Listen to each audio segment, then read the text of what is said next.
રોહિત છે અને હું સ્ટુડન્ટ યુનિયન લીડર છું. હું પણ એનસીસી નો એક કેડેટ હતો. એમની પટેલ ટેકનિકલ સ્કૂલમાંથી ગયા હતી ત્યારે મેં એનસીસી કર્યું હતું. બિહાર કેમ્પમાં પટનાની જોડે રાજગીરની અંદર મેં કેમ્પ કર્યો હતો. એનસીસી શું છે ને એનસીસીમાં આપણી જવાબદારી શું છે, એ જવાબદારીની સાથે સાથે આ દેશ માટે આપણું શું કર્તવ્ય છે એ આપણને એનસીસી શીખવાડે છે. શું તમે જાણો છો?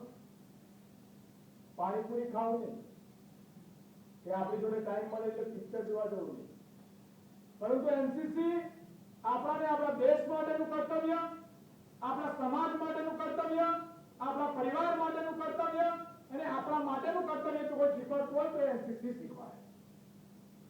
તમે ઘણી વાર વિચારતા હશો કે એનસીસી એક કોર્સ છે, રવિવારે બોલાવે છે, ચડ્ડી પેન્ટ પહેરી જવાનું, સાવધાન વિશ્રામ કરી છૂટું પડી જવાનું. ના, એને સમજવા માટે, એને જાણવા માટે અને એના માટે જ્યારે આપણે શું કરવા માંગીએ છીએ જોવું હોય તો આપણે એની અંદર ઇન્વોલ્વ થવું પડે. 3 કલાકનું પિક્ચર છે, શાહરુખ ખાન સલમાન ખાન બનીને દેશ આઝાદ નથી થયો. યા આપણે કોઈ સારી ફાઇટિંગ જોઈ લઈને રૂમ પર જાય અને કાચમાં ગોળ ગોળ ફરી ફ્રેન્ડ ફોટા પડાવતી હીરો નહીં રહી જતા. ખરેખર તમારે હીરો થવું હોય, તમારી લાઈફમાં તમારે કશું કરવું હોય તો એના માટે તમારે એનસીસી માંથી શરૂઆત કરવી જોઈએ. જેના કારણે જ્યારે પણ આપણે નિરાશ થતા હોઈએ, જ્યારે પણ આપણે ક્યાં અટકતા હોઈએ, જ્યારે પણ આપણું મનોબળ ક્યાં પૂરું થઈ જતું હોય, ત્યારે આ એનસીસી ની ટ્રેનિંગ લેવાથી આપણું મનોબળ, આપણે ક્યાં હાર નથી માનતા અને આપણે ક્યાંય નિરાશ નથી થતા. અને એ તાકાત જો ક્યાંથી ઊભી થતી હોય તો એ ભારતની અંદર એનસીસી માંથી ઊભી થાય છે. શું તમે એ વાત પર માનો છો?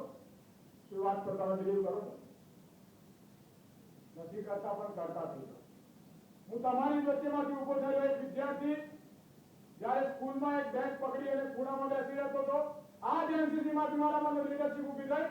જરૂરી નથી કે એનસીસી માં હોય, આર્મીમાં જવું જરૂરી છે, દેશની સરહદ પર લડવું જરૂરી છે. દેશની સરહદ કરતા પણ વધારે જો ગુનેગાર હોય અને દેશની સરહદ કરતા પણ વધારે જો આપણે ક્યાં લડવાની જરૂર હોય તો દેશની અંદર છે.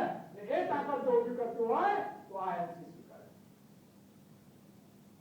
આમાંથી કોઈ કલેક્ટર બનશે, કોઈ ડીએસપી બનશે, કોઈ પીઆઈ બનશે, કોઈ પીએસઆઈ બનશે, કોઈ એન્જિનિયરિંગ સરકારી ખાતામાં જશે. ક્યાંના ક્યાંક તમે જઈ અને આ દેશ માટે, સમાજ માટે, તમારા ઘર માટે એક કર્તવ્ય કરશો. પણ એ કર્તવ્ય કરવાની સાથે સાથે આ દેશની જવાબદારી, આ દેશનો ખ્યાલ, આ ભારત માતાનો ખ્યાલ જો રાખવાનો હશે તો દિલમાંથી રાખવામાં આવે, દિમાગમાંથી નહીં. 500, 5000 અને 2000 થી રિશ્વત લેવાનું કારણ છે કારણ કે એને એનસીસી નું જ્ઞાન નથી લીધું, એને આ દેશના શહીદોનું જ્ઞાન નથી લીધું, એને આ ભારતની ધરતીનું જ્ઞાન નથી લીધું. અને એ જો તમારે લેવું હોય ને મારા મિત્રો તો આ એનસીસી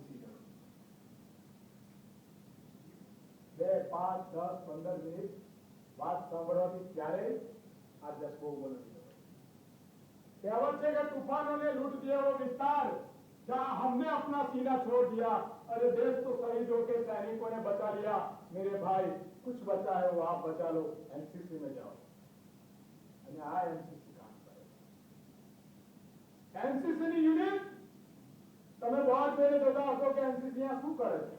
કોપ મૂકી હશે તો બોર્ડ વાળી વિચારતા હશો કે હા ક્યાંક લડાઈમાં તો પડી અને એ ટોચ જોઈને તમે ખુશ થતા હશો મારા ભાઈ. પણ હું તમને કહેવા માંગુ છું, આ યુનિટ એ તમારા દેશ માટે તમારું જમીર જગામ છે. આ યુનિટ તમને આ દેશ માટે, આ સમાજ માટે તમારું કર્તવ્ય સમજાવવા માંગે છે. અને ભાઈઓ જ્યારે એ સમજવું હોય ને ત્યારે હું એટલું જ કહું છું કે આપણી જવાબદારી માની કોખમાંથી જન્મી અને ઘર બનાવવાની નથી.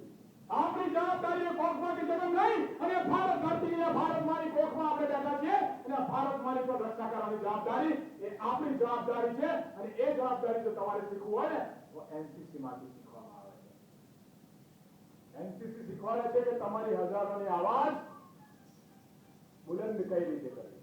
એનસીસી શીખવાડે છે કે એક માણસે કઈ રીતે આ સમાજ માટે, આ દેશ માટે લડવું જોઈએ. ઘણી વાર હું જોઉં છું આજ સુધીના એન્જિનિયરિંગના પ્રોફેસર સાહેબ જ્યાં છે અમને બી ખ્યાલ હશે, ડિપ્રેશનમાં ઘણા છોકરાઓ આત્મહત્યા કરે, ઘણા છોકરાઓ હારી જાય છે, એન્જિનિયરિંગ છોડીને આર્ટ, સાયન્સ, કોમર્સમાં જતા રહે.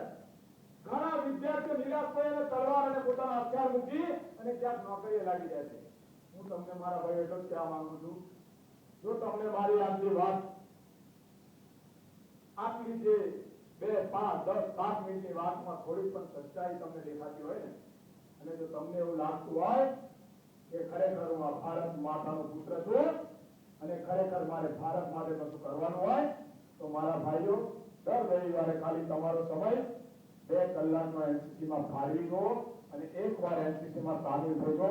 હું તમને શરત મારીને કહું છું, જો તમારું મનોબળ, તમારી તાકાત, તમારી શક્તિ અને ભારત દેશની રક્ષા કરવાની તાકાત જો તમારા મને આવી જાય તો અલ્પેશ પુરોહિત તરીકે તમને કહું છું કે તમે જ્યારે